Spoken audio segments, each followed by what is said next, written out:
Marriage அன்னைக்கு முத நாள் இப்படி ஒரு சடங்கு நடக்குமா? ஒரு பக்கம் சில பேர் வீட்டில் மட்டும் இந்த மாதிரி ஒரு ஃபங்க்ஷன் பண்ணுவாங்க. அப்படி என்ன ஃபங்க்ஷன் பண்ணுறாங்கிறத வீடியோ ஃபுல்லாக பார்த்து தெரிஞ்சுங்க. ஏன்னா வீடுனாலே கலகலன்னு இருக்கும். அது மேரேஜ் அன்னைக்கு முத நாள்லாம் பூ கட்டிட்டு கோலம் போட்டுட்டு ஆளாளுக்கு ஒரு வேலையை பார்த்துக்கிட்டே தான் இருப்போம். இந்த வீடியோவில் பார்த்துட்டு இருக்கீங்களா, இந்த பையன் தான் கல்யாண மாப்பிள்ளை. நாங்கள்லாம் வந்து ரெடி ஆகிட்டு இருக்கோம். அவர் கேஷுவலாக உட்காந்துருக்காரு.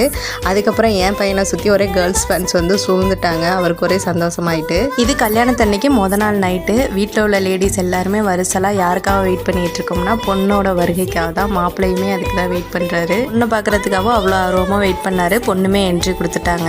கல்யாணத்தன்னைக்கு முத நாள் ஈவினிங் பொண்ணு வீட்டிலேருந்து அழைச்சிட்டு வந்து நேராக மாப்பிள்ளை வீட்டுக்கு அழைச்சிட்டு வந்துடுவாங்க.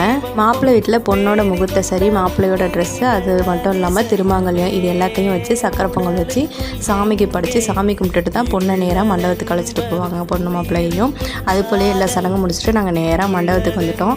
மண்டபத்துக்கு வந்துட்டு கொஞ்சம் வீடியோஸ்லாம் எடுத்துகிட்டு நைட்டு நல்லா சாப்பிட்டுட்டு வீட்டுக்கு கிளம்பாச்சு. இவ்வளோ ஒரு ஃபங்க்ஷன் உங்கள் ஒரு பக்கம் உங்களுக்கு நடந்திருக்கான்னு கமெண்டில் கண்டிப்பாக சொல்லுங்கள். ஏன்னா எனக்கு இந்த மாதிரி ஃபங்க்ஷன் நடக்கலை. ஸோ எனக்கு இது எல்லாமே டிஃப்ரெண்ட்டாக இருந்தது.